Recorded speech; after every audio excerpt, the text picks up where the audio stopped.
and welcome to Auto Shenanigans. How the devil are you? Have you had a good week? My name is John and thank you very much for joining me for another exciting episode of Secrets of the Motorway.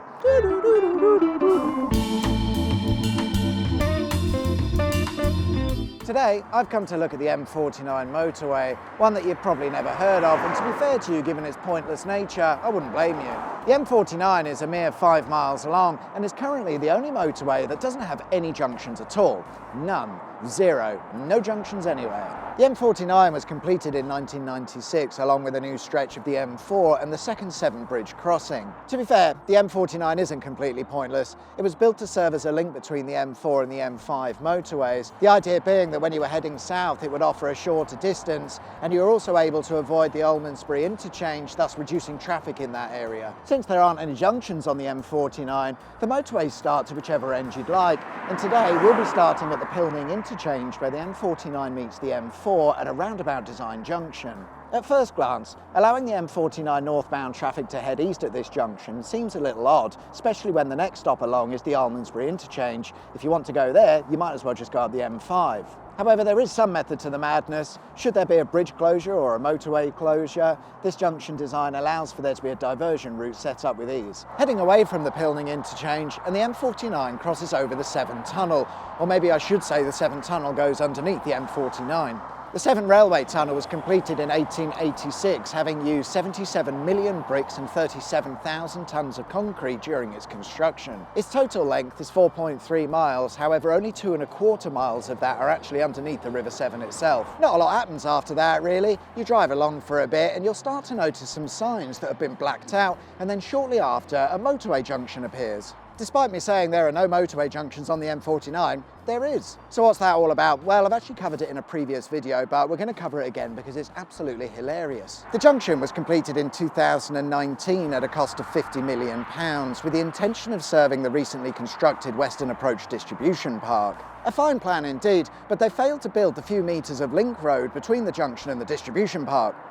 Whoops. Since then, the local council, the developers and National Highways are arguing the toss about who should build these link roads, or perhaps more so, who should pay for the installation.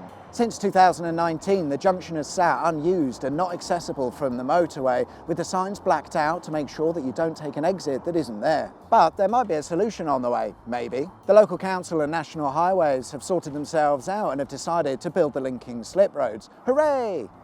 Except they can't. It turns out that the land they want to build the link roads on is privately owned, so in order for anything to go ahead, first of all, they're going to have to purchase it. The trouble is, I don't actually think they know who owns this piece of land, so good luck with that then. Once they've acquired the land, then they'll begin the planning permission process and all that shite, so basically we're looking at probably a good few years before this junction's finally open. So the M49 remains as a motorway without any junctions, but maybe not forever. Funny thing, in 2019 a crane driver made the news after twatting the newly installed bridge here, causing absolute traffic chaos not only on the M49 but on the M4 and M5 and the surrounding areas. If you have a look on Google Street View you can see where the damage has been repaired on the bridge.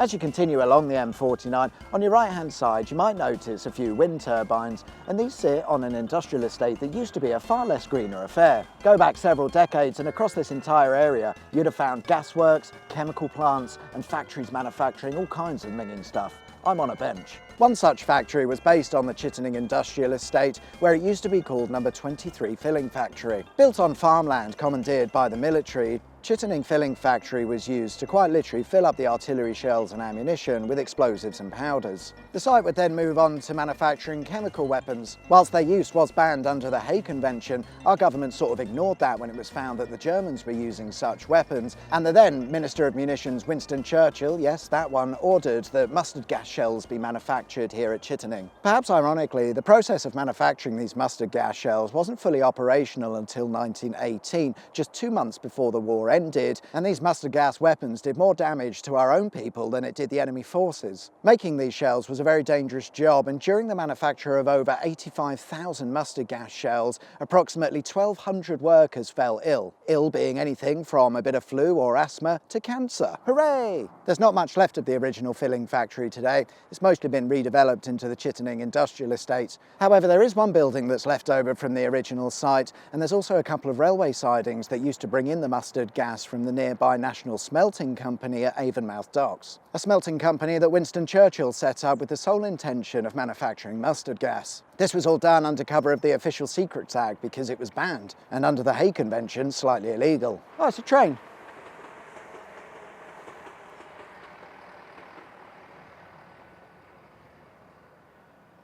You like trains, don't you guys? There you go. Fucking deliver everything, don't I? Back on the M49 now, and there's a set of ghost slip roads to be found just by Morehouse Lane.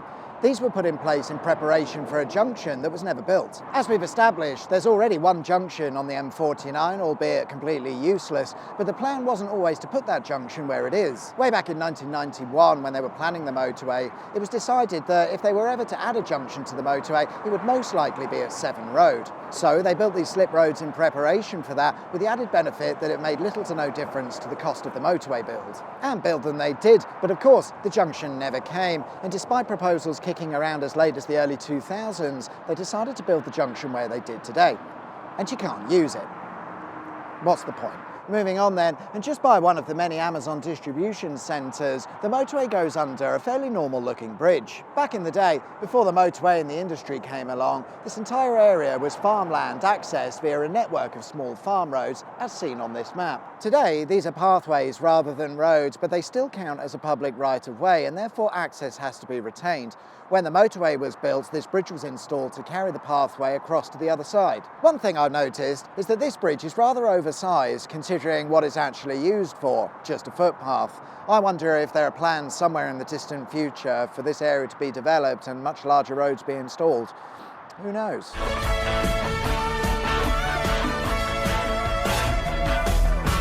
Just to the other side of the Amazon distribution centre is Wessex Water and their largest sewage treatment works.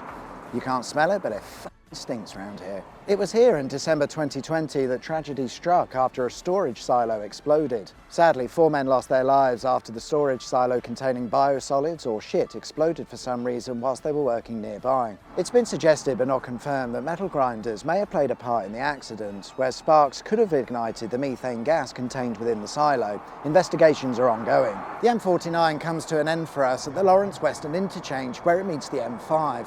The interchange here is a completely free-flowing design, which makes a nice change from the usual crap that we see. The only thing you can't do easily here is join the M5 north from the M49, but then if you come all the way down the M49, why would you want to do that anyway? As you drive down the southbound slip road, keep an eye out on your left and you might spot an abandoned building. I did, and obviously wasn't going to ignore it. I believe it's an old sewer pumping station. However, despite many people clearly visiting this place over the years, its actual use remains a bit of a mystery and I can't really find many details on it. If you've got any ideas, please do let me know.